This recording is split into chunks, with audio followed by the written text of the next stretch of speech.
for joining. Okay, you're good to go.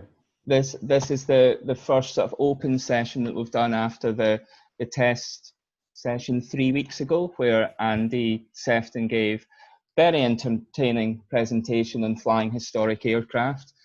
We will repeat that one in, we'll say, 2 to 3 months' time, so that it's open to everyone and they can have a listen to it. We learned lessons on how to have like higher definition on videos and audio and that, so it'll be well worth seeing again. Pål Anthonisen, who was going to give the second part this evening, is at a meeting regarding Norway Day at the moment, which is on Sunday. So he might not make it back, so we'll probably postpone his sort of welcome to my workshop thing until later. Ideally in the future, this would be more like through the keyhole, where we would like give you little hints and clues as to whose workshop it would be. I wouldn't attempt a Lloyd Grossman accent for it. But at the moment, because of lockdown, we can't go around. I do have several people that have agreed for me to go into their workshops where they're not as au fait with technology once we're out and about. But one of the UK guys has very kindly put his hand up, Mr. Carpenter, and agreed to be the first one. So I'll hand over to John. All right. Just before you play the video I made, I've just discovered that I'm talking to the great and good of the scale fraternity as well as less well-known guys. So I didn't quite know where to pitch this video, so I've just done what I think. Some of you are going to be terribly bored, and God knows what the rest are going to think of it. But anyway, it's about 20 minutes long, and we'll take questions. I will take any questions you've got, like, why did you do that, afterwards. If you'd like to run the tape. According to Graham Kennedy, this piece is supposed to be entitled Through the Keyhole. And since he forced me to do it, I better tell you two things first. One, who I am, and two, what keyhole we're peering through. So, my name is John Carpenter, a lifetime scale modeller. No particular expertise, but competitor for the last 30 odd years. Anyway, that's me. Where we are is in a small village in Cambridgeshire. Nearest town is Huntingdon. It has 3 claims to fame. One, it's 1,000 years old. 2, Oliver Cromwell went to school there. And thirdly, it has a rather nasty disease named after it, Huntington's chorea. Anyway, that's enough about the keyhole. Let's go and have a look round the workshop. As you can probably see, it's not a large workshop, but it is crammed. Directly in front we have a Walco lathe with all its bits and pieces that go with it. Very useful tool on occasion, not all the time, but I do like to play with it as well, so it's one of the reasons I have it. Over there I keep plans, paperwork, tools I don't use very often. Above that, storage racks with a Pica Mustang fuselage, which awaits my attention, which has awaited for some years. Now, there's my paint store, all the bits and pieces that go with that, and here is the main tool area. Now, the reason it's there is that I am left-handed, so I need to stay. If I'm standing doing my work facing in this direction, everything is to hand to my left hand. I have a T-shaped bench, as you can probably see, that comes from right to left, and then I have an addition to it which goes up there. Because the models are getting so big, I can't work on them here across the workbench, and have to turn them around and work on them lengthwise. Bit of a bore, I know, but it's a small workshop and the models are getting bigger and bigger. There is a limit to how big I can build a model, but I have built an 11-foot Lancaster in here. I assembled it outside, needless to say. Okay, going back to where we were on the tools. I've had a bit of a tidy, you might notice, those who've seen this before, or the earlier version. Right, all the hand tools. Up there we have all the glues, fillers, knife blades, this, that and the other in bottles and aerosols that go as part of the building process, clamps, etc. All the small bits that one seems to accumulate and which come in so useful when you're trying, how am I going to make that? And you go raking through drawers and cupboards and come up with something, which is what normally happens to me. Up there you have more paints and fillers and lubricants. Bandsaw, very useful piece of kit. I use it all the time. Scroll saw, ditto.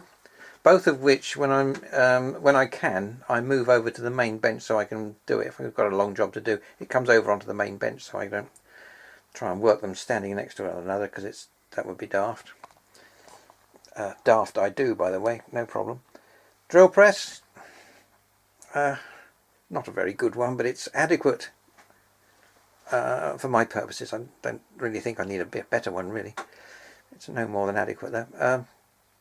A nice little mini mill, lovely little tool. That the sort of thing, if you can find one, they're brilliant. It's for the size of the things I'm normally doing, there just couldn't be a better mill for the job. And last of all, a mini dust buster. You may have gathered by now it doesn't get a lot of use, that bit. Well, as I've said, it's a very small workshop, a very cramped workshop, and all the finished aeroplanes reside elsewhere because I had to go and build another shed, basically. This is my other keyhole. This is my storage shed containing the Howard Pete, which is the white aircraft further down. Down here we have a flare tiger moth, much modified. At the back, entirely out of view, there is an almost complete mosquito, which was on the bench next, I suspect. And at the front, P222, which is an ARTF, and you'll have to forgive me that when I first saw that I had to have it and I couldn't stop myself. You may have noticed when we first came in the workshop there was an item covered in a white sheet. I didn't want to distract you from your excitement at seeing my tiny little shed, but what was there, and I can now show you, is this. This is my latest model. It's under construction. As you can see, it's in primer. It's a Miles Hawk Speed 6 racer from the 1930s, and it will be based on the full-size example in Old Warden, Shuttleworth Trust. Miles made 3 of these racers, all ostensibly the same, except that they weren't when you got to look at them. One survives, and that's the one in Old Warden, and that's the one I'm modelling, obviously. As a model, it's utterly conventional. There's nothing terribly difficult about it. It's a low wing, single-engine monoplane that does not have retracts. It does have flaps, a trouser undercarriage, which was one of the things that they went in for a lot in the 30s. It's a pretty aeroplane. It's not very big, but as I said, this one's 101 inches actually. There are a couple of interesting bits and pieces in the build, and I'll talk about a couple of those later on. But it's just a very pretty aeroplane. It looks like it's doing 1,000,000 miles an hour standing still. It looks very purposeful. And sexy, I think is the word I'd use for it. Yeah, sexy. It's on build now, and it won't be finished for another quick 6 to 7 months, he says, guessing. In fact, I put the tailplane on it this morning. As you can see, it's still a bit unfinished down the back. Pretty much all construction is now finished, so the primer tells me we're starting on detailing and paint. Can't tell you anything more about it really, but I'll show you a few bits.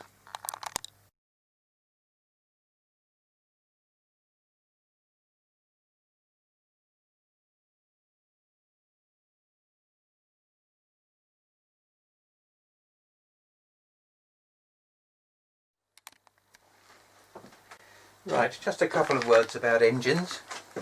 When I first started the project, my intention was to use my trusty Laser 180, of which I have 4 at the moment, as they're such useful and tractable and easy to use engines with quite a lot of power. 30cc, glow, 4-stroke. However, I was a little concerned that there might not be enough urge, so I cast around for something else and eventually purchased this, which is a Sato FG40, which is a 40cc 4-stroke petrol, which is, having purchased it, I put it in an aeroplane, flew it a bit to get the hang of it, get it sorted out with the aid of a friend. And I must say it's turned into a very nice engine. Powerful, smooth, etc, etc. I think it's got more than enough power for the aeroplane, but I'm still just a little nervous in case it didn't. And I was been casting around for a particular engine for some time, couldn't find one in UK that the supplier had in stock or could even get. And eventually a fellow scale modeller had one for sale, having not actually used it beyond running it in a bit. This is a Gaui 50cc 4-stroke petrol. I don't know whether it's very well known, but I have seen them for sale in Germany. Beautifully built. I believe originally intended to fly drones with them, but there you go. No accounting for taste. As you can see, it's got an electric starter on the bottom. Gear obviously driving at the back here through the crankshaft. I have not run it, as I've said, but I did get it at a bargain price. It's theoretically more powerful than this one. It's certainly heavier than this one, even without the onboard starter system. We shall see. I intend to put this in the aeroplane first. There is a radial mount for it, so it's just a question, if it isn't enough, of removing it and fitting this one, which also has a radial mount for it, and a carburettor. It's not on here at the moment, but there is a carburettor somewhere. Those, all of them, as far as I'm concerned, very interesting engines. I'm an engine nut, I suppose is the word, from way back. Can't be doing with this electric stuff. Really not me at all. It has no soul. I haven't actually explained to the wife why I've got these, and I doubt she would be bothered terribly much if she did know, but I'd be grateful if we could keep this little secret between us, if you would. One of the things I had to devise for this particular aeroplane was the spatted undercarriage. This took a little while to work out, but basically it's very simple. The spats themselves are made of glass fibre sheet, pulled round formers, glued up, so not very difficult to make themselves. There is a fairing around the bottom, quite a tight fit on the this particular aeroplane. And then this is held in place by springs. I don't know whether you can see, but down there's a bracket and springs which go down to the bottom surface of the wing. If I pull this off, you might see it better. If I could pull it off. There you go. Some hooks down here. So there'll be 2 coil springs coming up from here, one to either side of the spat. This locks it in place. However, if you do have a bit of a arrival, it will do that. It will just lift up and pull back. I used the same arrangement on a Stuka years ago, which had that rather exciting undercarriage on it, which just looked like it was asking for getting broken, so I made glass fibre ones and held them on in the same way, and they lasted for several years, in fact until I sold the aeroplane.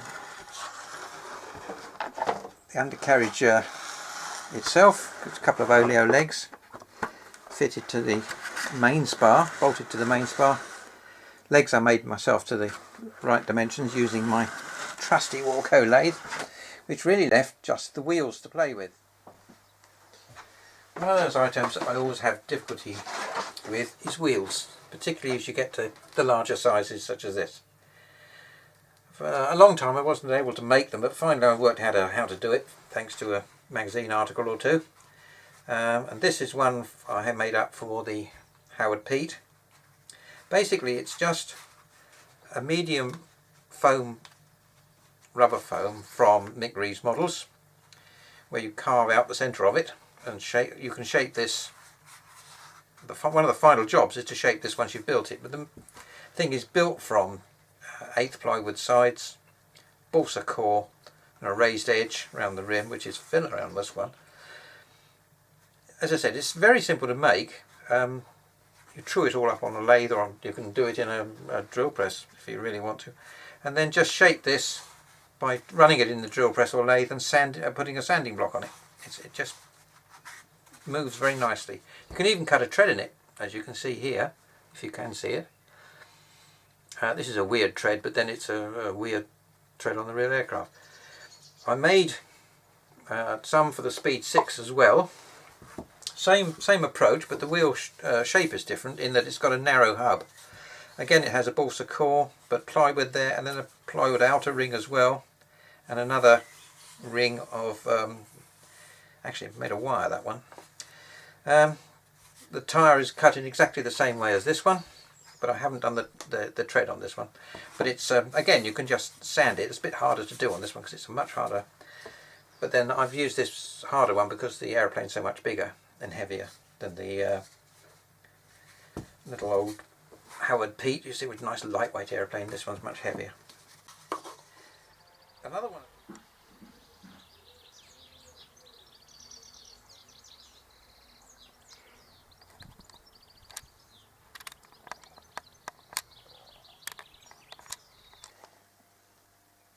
One particular area of interest to me was the Cockpit Canopy, which is of a quite interesting shape.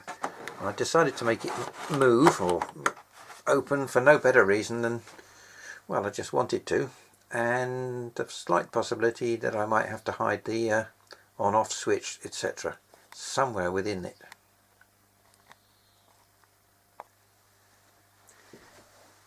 The front part of the canopy is not really a problem. It's this bit. It has this hump, I'll call it. But first of all, we need to make a frame up, and I did this by getting 1/64 plywood strips, applying lots of glue to them, and then pulling them around a former and leaving to dry. I did that on, made 3, front, back, and on the front, the windscreen itself, frame for that. The rest of the thing is just made up with bits of plywood. I did it on the model, it's quite straightforward. Then we have to make up the acetate. The sides are easy because it's just a single curvature. Problem starts when we get to this bit.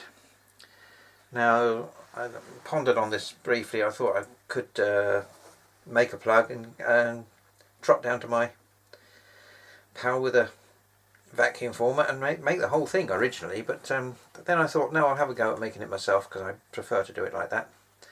So I used the old pull method, which some of you may recall from eons back, which involves making a plug, which I'll show you.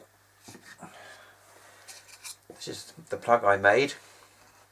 It's just balsa with ply bits in it, ply ends, ply base, and a ply piece across the top to give me a reference so I can shape the thing, because it is quite an odd shape, as you can see. Just sand it to shape. I didn't put anything special on it to get a better finish, because the finish is, well, it's adequate. And if you put stuff on it, when you put it onto hot acetate, it can bubble up and ruin the job. Having made the plug, we then need this, which is, I made this in about 15 minutes. This is what you use to make the finished job. What you do is you pin a sheet of acetate over there, like that. See the holes where the pins went in. Take your trusty heat gun and blaze away at it until it all starts to sag and get very hot, at which point you pick this up, switch off the heat gun and push down hard until the surface, it's easy to do when you've got plastic in it because it resists you. You push it down until the two things line up like that, and then wait for it to set. It takes about 30 seconds for it to cool down enough, and then you can pull that out and all the pins, trim it a bit, and you should have something of that nature. I did the first one I did, because I haven't done this trick for a couple of years, was ruined.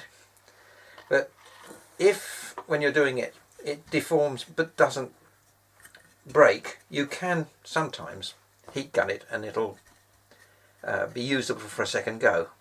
My first go wasn't, because I went right through it. This is my second go, which is first reserve, shall we say. It's quite adequate. This is the second go, which is the one that went on into the rest of the canopy, and it doesn't look right at the moment because it needs a damn good clean. But basically that's how the thing is made, and then all you need to do is, says he glibly, all you need to do is put the metal on it to get the final thing finished. There's still a little bit to do. There are rivets here and there, sorry, screws, not rivets. There are small screws here and there holding the metalwork on the real aircraft, and they have still to go in. I've got some, but I haven't got round to that yet.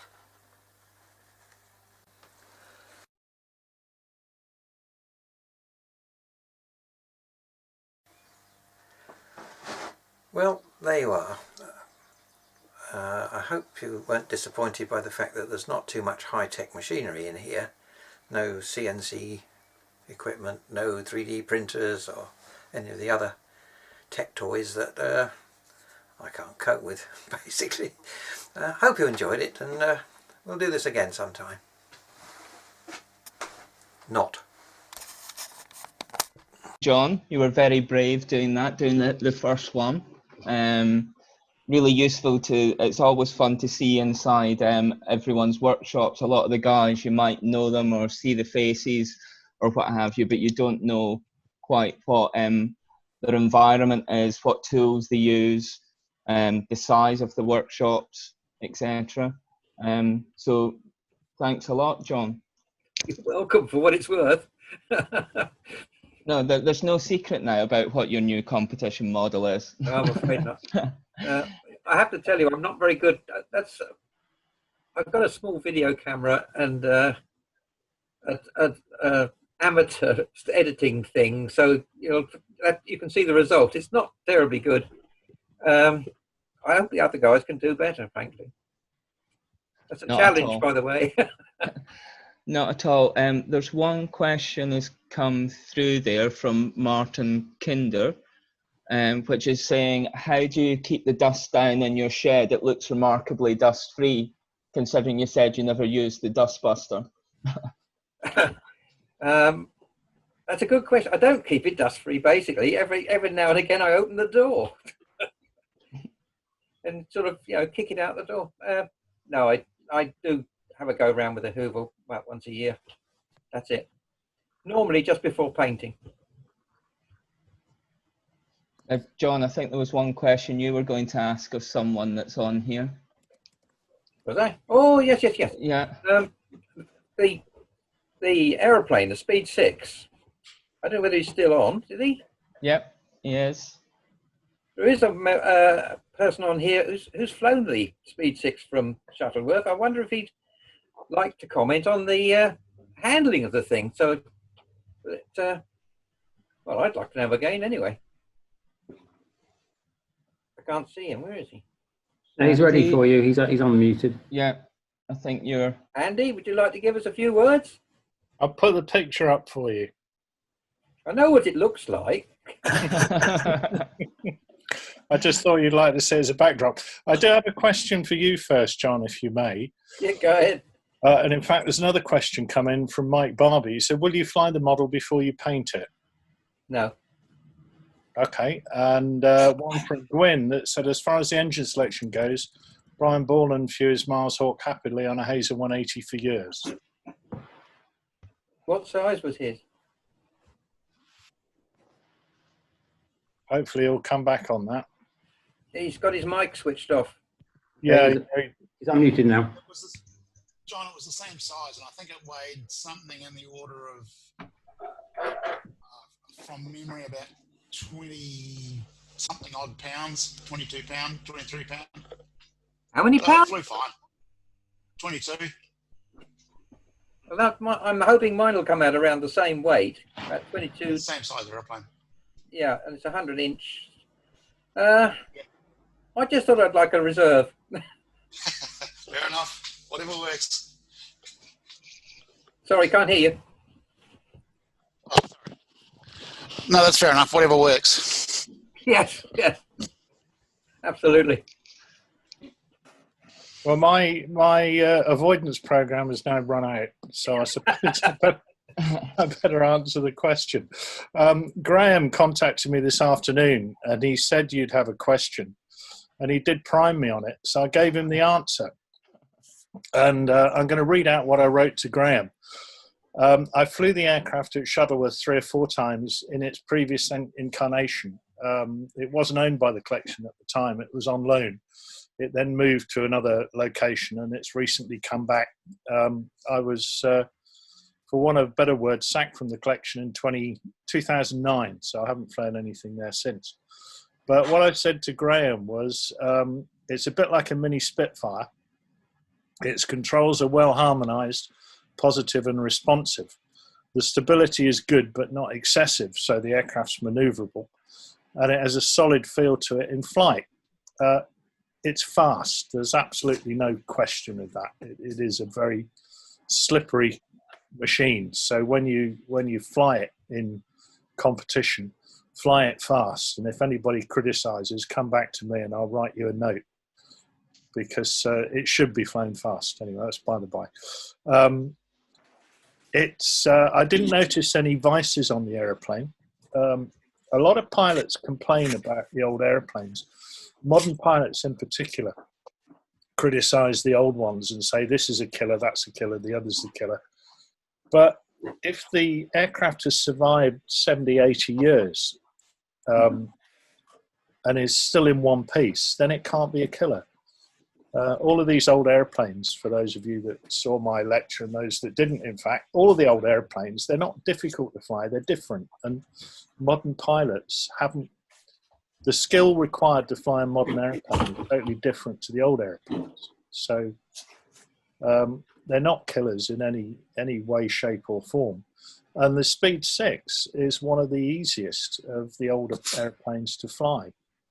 The stall was benign, so lots of warning, and it didn't drop a wing or anything like that. It was just a classic straight nose drop. I didn't aerobat the aircraft because currently, well, when I flew it, it wasn't cleared for aerobatics. So does that answer the question? Pretty much, yes. Thank you very much. Yeah, absolutely. If you fly it like a Spitfire, Okay. when you come to demonstrate it, high-speed passes with lots of bank. That's a pass that I did at Shuttleworth. I don't know if you can see that behind me. Passes like that with lots of bank on go down well with the crowd, and it shows off the shape of the airplane. And in that one in particular, because of its speed, it looks really good. And because the faster you go, the more bank you can put on when you're demonstrating the airplane. Trying to put a top surface pass on a slow speed airplane is pretty much impossible, because as soon as you put any bank on, it turns and you end up flying into the crowd. So to do a good top surface pass, you need very high speed. Lots of speed, big engine, biggest one you got, John. You listening to this, Gwyn? As I say, if you need a note to that effect, I'm quite happy to give you one. How fast could you push it? Offhand, I don't know, I'm afraid. I haven't got my notes for the airplane, but it's probably somewhere in the region 150, 180 knots. Something of that order. I was reading somewhere about it recently that of the racing airplanes of old Walton has, it's probably the slowest. It's not as, the Comper's quicker. Yeah, exactly. Sorry, I mean, it's quicker than the Compa. Is it? Yeah, it is. I thought it was the other way around. Compa's not all that fast, but I'm too far out of it. It's 11 years since I've flown a Shuttleworth airplane, so I'm too far out of it to comment. But I would put it up there with the others. Right. I do remember winning a canned race that we had. It was a demo race in one of the displays, so we weren't actually racing. We were flying the airplanes as if it was a race. And I was flying the Compa, and I ended up overtaking all of the others on the final straight. So I was on lap 3.5, I was last, and on lap 4, I was first. And I got a telling off from my wife from showing off. So I said, well, the history's in the name, really. It wasn't called the Compa Slow.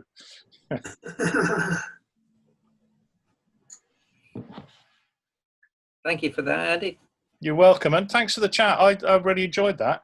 I've got a question on it, actually.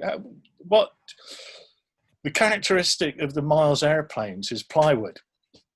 So you can close your ears here, Danny, because there's no rivets, all right? Right. Good. What did you, and I like the fact that it's a plywood airplane. The Miles aircraft are on my build list, so I will build one at some point. But what did you finish the wings with? Are they glass covered, or is it foam, or is it balsa? No, the balsa wings covered in glass fibre cloth and rubbed down endlessly. In fact, what you saw was the wings not fully rubbed down at the time. So what size sheet covers the wings? Balsa. 332 by 4 joined together. And what level, what weight of fiberglass? 0.6 ounce. Just one coat of Well, glass cloth? there's a one layer of glass cloth and put on with it's applied with resin and then given a quick rub down to knock any nibs off, and then it's given a finish coat of resin and then wet sanded. Brilliant. Thank you very much for that. That's all your secrets out today then. Well, I don't think it's a secret, Andy. It's just boring to do. You need to do it to get anything like a decent finish on it. Yeah, it's nice to know though. Thanks very much. Okay, over to you then, Graham. Okay, a couple more questions. So one from Phil Kingsbury. Did you draw the Speed 6 plans yourself, or were they commercially available? I found some plans. I bought 2 different sets of plans, neither of which I eventually used because I thought they were no good. Drew my own in the end. And then, I mean, there is They one... will not be commercially available before anybody asks. They're not that good, not reproducible. Let's put it that way. There is, I mean, I know there's one set of Speed 6 plans available by Mr. Philip Kent and Pål Anthonisen, who's on. I think he's got experience of flying one of those models from Philip's plans. Is that right? Roger, can you unmute Pål? If my voice is, I just had to plug. If my voice is bad, it's not Corona. It's just by trying to be a pop star again after 5 years, and that didn't work quite good.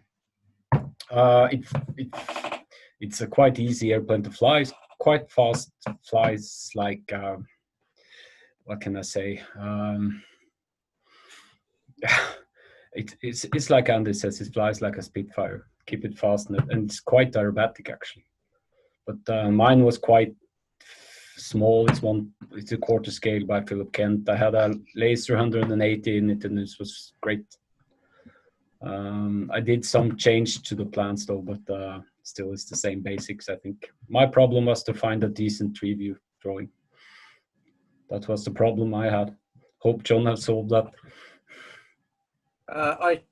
The tree view I used was you saw it in part of the video. There was a shot of it. I was running late into it because of this. You'll have to see the video again.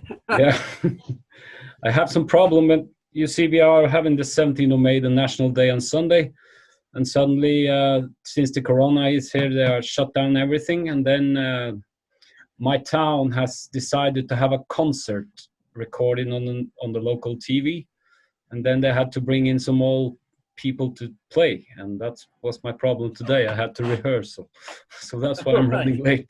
And I'm not used to it. I stopped 4 years ago, so it was quite yeah. You see, I have to say that the 3-view I eventually use is not perfect. When you first thing you do, of course, as you know, is you get the 3-view and compare it with all the photographs you've got. Now, fortunately, I only live half an hour from Old Warden, so I was able to get lots and lots of photographs to confirm everything. Ultimately, we'll see what the judges make of it, won't we, Chris? They always find something. Oh, of course they do. No, we never do. No, Never they don't. do. They don't find it. They pretend. They find something that's not there, I think. That's why I've retired from static judging. Chris, I think you had a question as well. I saw you putting your... No, I just quickly looked up the book's quote, the maximum speed of the beast as 185 to 195 miles an hour, cruise 160 to 170, which is pretty much what Andy said. Yeah, there's one other question coming from Stan Alexander from Nashville, Tennessee. Is the cockpit very tight for the pilot to get in and out? Probably a question for Andy. Not getting in and out, yes, because it is pretty narrow at the top. But if you look at the fuselage, I don't know if you can see it from that picture behind me. The fuselage is quite wide, so it's a bit like a lot of the Reno racers in that you've got a cavernous fuselage and a very small canopy to present a small profile to the oncoming wind. Lots of room inside, enough room for your head to move around and see what you need to see from the cockpit, but perhaps a narrow opening for getting in and out. So the answer is yes and no. There you go. Cool. There's a question from David Oakley. I might answer this one for you, John, if it's okay. It's to save you. It's just saying, what was the problem with the plans? I think just from your perspective, John, because you were looking for an F4C model, you wanted something that was more accurate, and having full access to the model, you thought like your own design would enable you to score higher statically. Is that basically the crux of it? That's I was building it as a sport model, then the plans that are commercially available would be entirely adequate. But I'm trying to build it as a competition model, and they're not adequate for that. It's too far out. Can I make a point here, Graham? Yeah. If I'm still, yeah, I'm still on. I think the best way to go, I believe, for building a scale model is to find an existing airplane, get your own 3-view sorted, and get the 3-view static judged before you start building. Because a lot of models, particularly the free flight modelers, they decide on an airplane for emotional reasons, and they build it, and then they look for a 3-view, and then they put it in for judging, and they get absolutely hammered, and they walk away downhearted. But if you start with a full-size airplane and then draw the 3-view from the full size, you can start with an existing 3-view. But if you modify the 3-view or draw it from the full-size airplane and then get the 3-view static judged, you're going to save yourself a lot of heartache when you come to build the model. Am I stating the obvious, or is it? No, that's very true. Very true. I can see Chris nodding. I started several 3-views and then found them what I thought was the most accurate, and then went down to Old Warden and compared the two. Yeah, it's exactly the right way to go, I think. I don't intend to redraw it because it's not that far out, but I will be annotating the 3-view where the errors are, which is the way I've done it in the past. Chris, do you want to? No, I was only going to make an observation that you and the likes of Richard and one or two others of the regular scale flyers in the UK are aware of. It always is advisable to get a second and, if possible, a third opinion, because you can stare at the model, albeit 5 feet away, 5 meters away on a bench until the cows come home.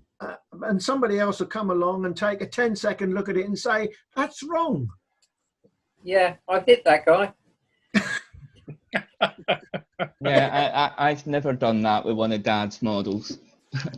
I mean, you know, you can be as diplomatic as you want to be, but it's always better to get a second opinion on an outline issue, because you've grown up with it. You've looked at the aeroplane, you've gone to see it, you've taken lots of pictures of it, you've got it fixed in your brain.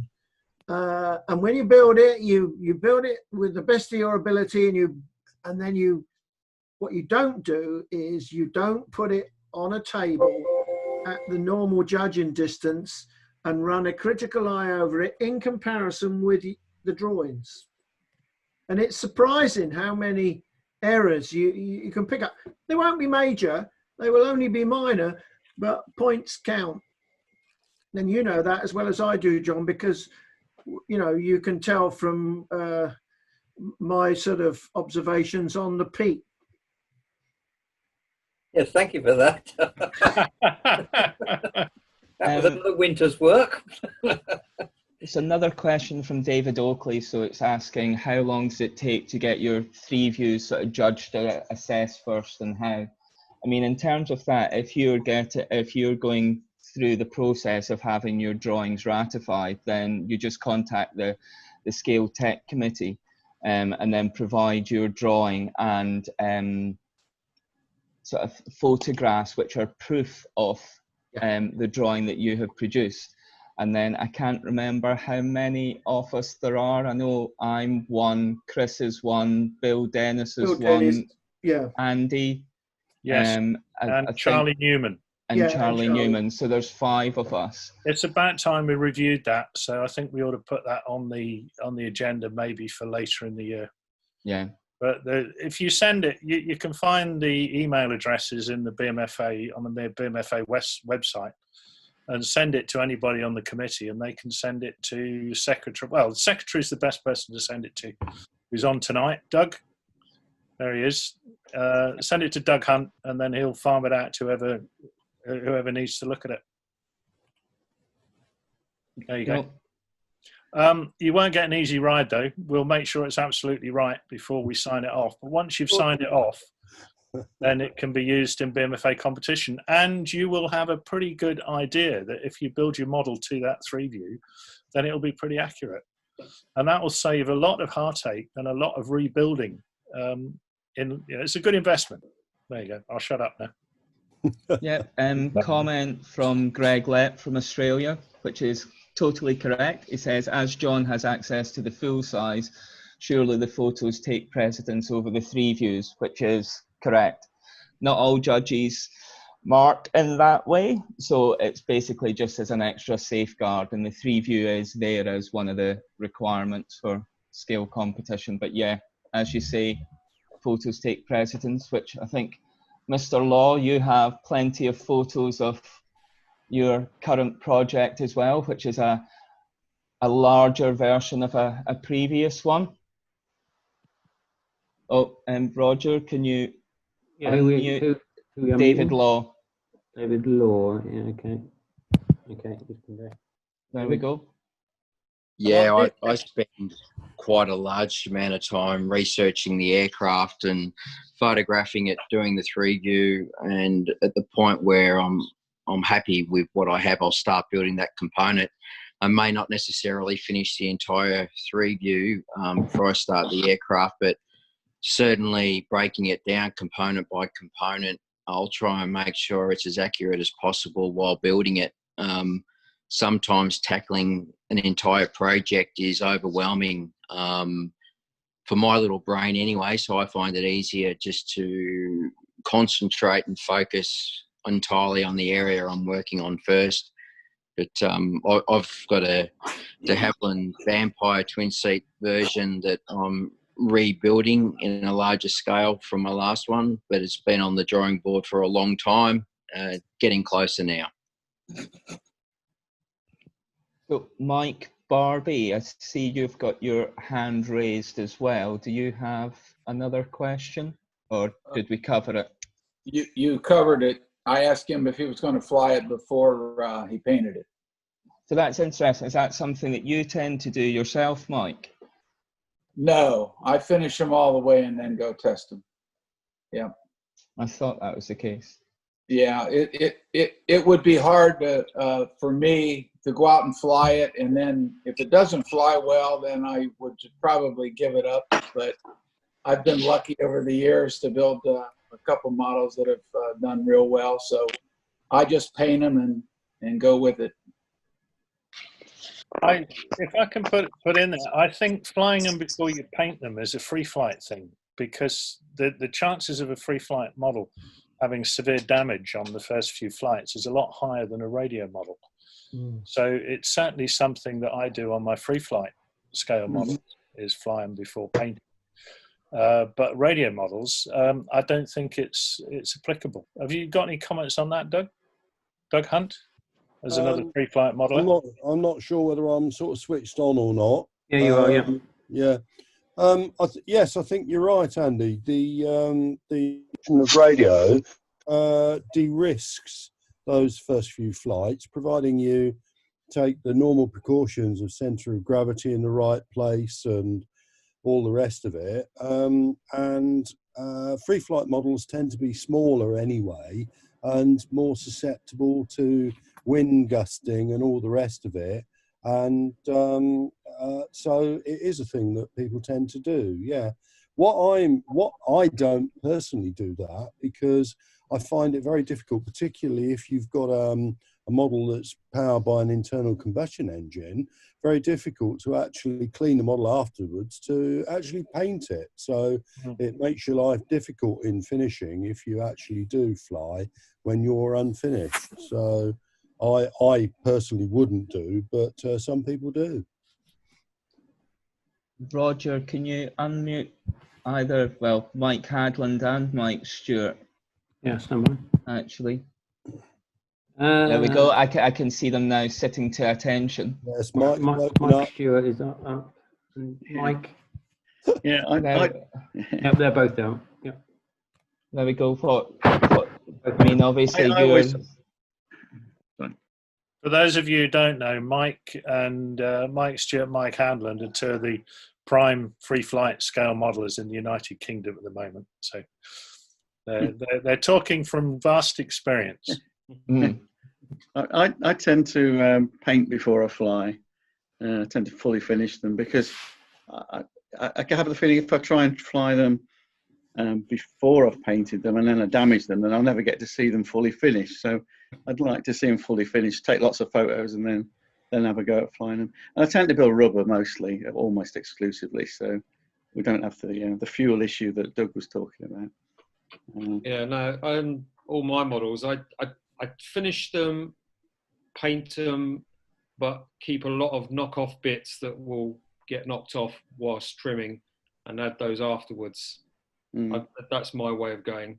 I'm the same as everybody. I'd like to see a finished painted model before a couple of photographs. At least then you've got evidence. Yeah. Yeah, I mean, Mike Stewart has a very good website. Forgive me, is it ffscale.co.uk? Yep. Is that correct? Yeah. I sort of go in, so it'll sort of document all of Mike's models that he's built over the years, and goes back many years in all the various contests as well. So you'll see quite a number of Mike Hadland's models there as well.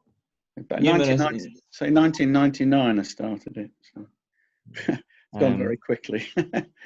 You'll also find an absolutely outstanding tutorial on building a free flight scale rubber model. So if you hear of anybody who wants pointers on building these things, then point them at Mike's website.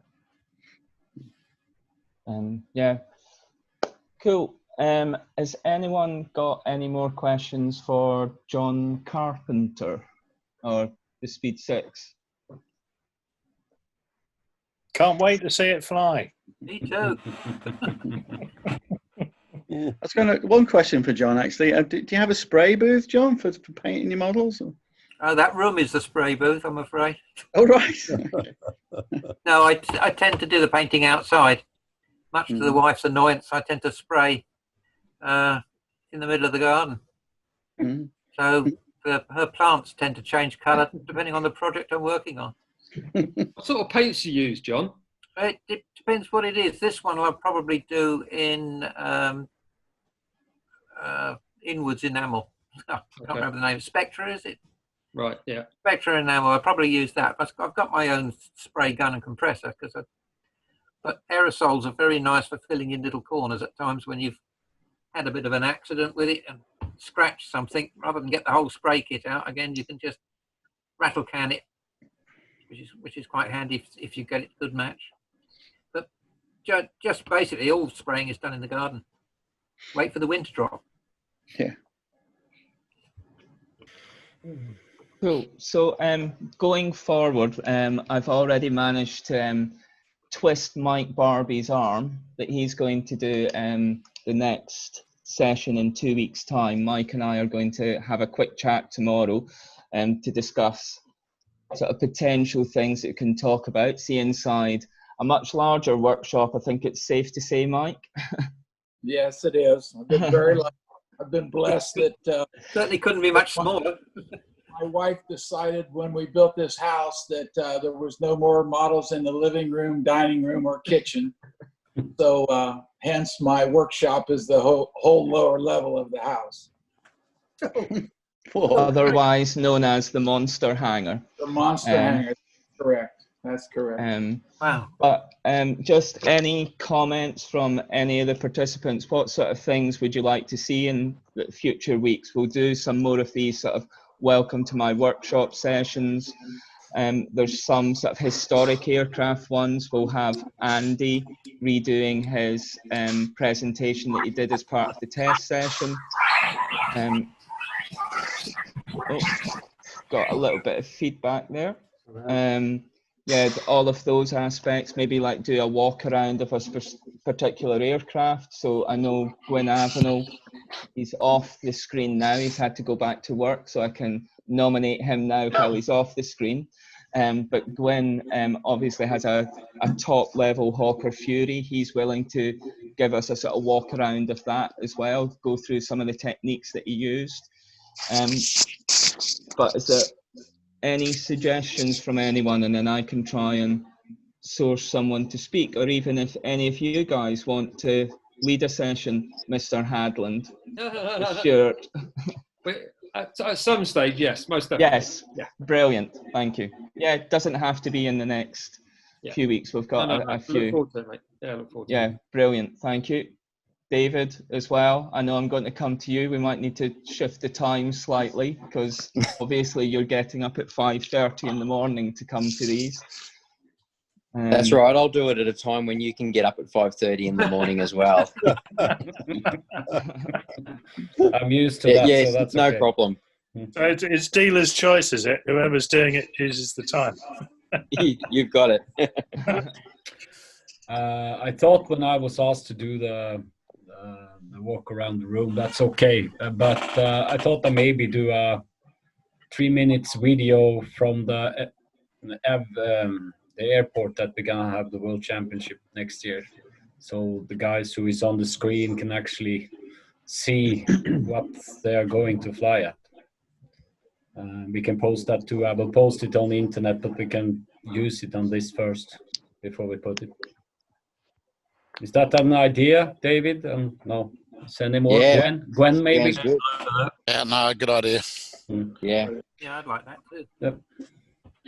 Yeah, there's also been a suggestion as well about talking about the process that you go through with putting together a flight schedule for competition as well. Perhaps a couple of the competitors on here could talk us through what they do, and then we've also got a few judges on here as well who can then give the other side and what they're looking for. Do you think that would be useful? Sounds like a great idea. Am I? Yeah. Cool. Graham, Graham, I dropped out of this meeting. I don't know why. It just seems to do it after a period of time. I just need to sort that out. But I was curious to know with John, when he did his video, I thought that was a really good way of doing it, having a walk around a shop or an airplane or whatever. Do you know what sort of size the video file came out at and how he recorded it? I recorded it on a little handheld camcorder, a cheap one. I've had the damn thing for years, and it's the first time I really got around to using it seriously. I did a couple of rehearsals which you wouldn't have seen, so I wouldn't keep falling over my tongue. But it was just the more fun part of it was stitching it together, because it's just a bunch of little scenes, and you just tack them all together with the editing thing, which was quite fun. I quite enjoyed that. It came out at just a bit below 2 gigabytes, didn't it, John? I think it did. The same as the one that I did. It was about 1.9. I think mine was 1.8, because you can't do more than 2 gigabytes on this system because they won't let you. Yeah, that's right. Yeah. Okay. And that's for 20 minutes, 25 minutes. Okay. Yep, I've noted your comment as well, Martin, about documentation requirements and examples. That's something that I should have been working on. So yeah, thank you. Can I ask about one of the things that's occurred to me since I'm a agricultural modeler? I'd like to know more about 3D printing. So if somebody would like to give us a demo on 3D printing or something, I'd appreciate that. We're not looking at anyone in particular, are we, John? We won't name names. I don't know anybody who's liable to volunteer. But you might. There's also someone on here, again I won't name, who has a little laser cutter that I wouldn't mind seeing. Too. Yeah, where sort of like taking like a free flight plan and then adapting that to create the electronic file, and then use his homemade laser cutter to make ribs. I'm looking in a particular way, so hopefully that person will volunteer as well at some point in the future. I'm being cheeky tonight. If he doesn't, we'll name him. Yeah, come on, Richard. Gordon Warburton's the guy to go to for that. Oh, Geb, sloping shoulders. I was thinking of somebody from the West Coast rather than the East Coast. Oh, you better put a name to that. He's just asked a question, didn't you, Martin? Oh.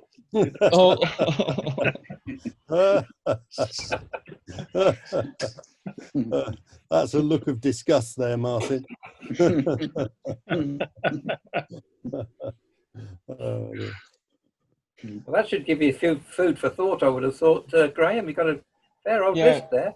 Yeah, I mean, anyone who is willing to have a go at this, as you can see, we have a bit of fun with it. It's all about sharing knowledge, a way to interact as well. Then just message me privately and we'll go through options.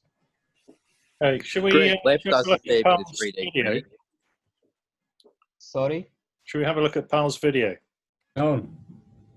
No. We're going to do that at a later date, just because Pål wasn't sure whether he was going to get back or not. So we'll of the World Championship site. I don't think you've done it yet, have you, Pål? No, I said that I could do one. Okay, I thought that was okay. Fine. Because now it stopped snowing, so it's okay. 4 weeks. Shall we say 4 weeks time, Pål? Yeah. No right. problem. There we go. It should be summer then, maybe. Today it was 1 degree below zero and snow. I mean, really? Yeah. I'm glad I was supposed to be coming to Norway on Friday, wasn't I? So and you you had talked me into bringing a kilt as well, so I would have been rather cold for Norway Day. Those knees. It's been good for a couple of weeks, but the last 3 days has been totally crazy. Not his knees he's worried about. But I make a video short. I think it could be interesting for the guys around the world to see what they're actually going to fly at. And I mean, it takes just a couple of minutes. Yeah, I do that. Otherwise, is there anything else? No, I think we do that, and then I do a little tour in my little hobby room and show you my Phil Kent Chilton. Yep. Sounds good. Yep. Anyone got anything else to add before we sign off for the evening? Well, you know, you've got my Achilles heel of the scale modeler, which should be entertaining, sort of based on that well-known university quiz program, where they say, "I've started and now I will, but in my case, perhaps finish in the next decade." Yeah, so Doug's already done a little video as well with his numerous unfinished projects covering a variety of subjects as well, which is quite entertaining, especially how methodically they're all arranged and how neat and tidy his workshop is. But thanks to John, thanks to everyone for joining again. We had 3 continents tonight in 12 countries, so really good to see everyone's faces from around the world, and thanks for the questions. But feel free to email bmfascale@gmail.com, had to think, with any comments or any anyone volunteering for leading a future presentation.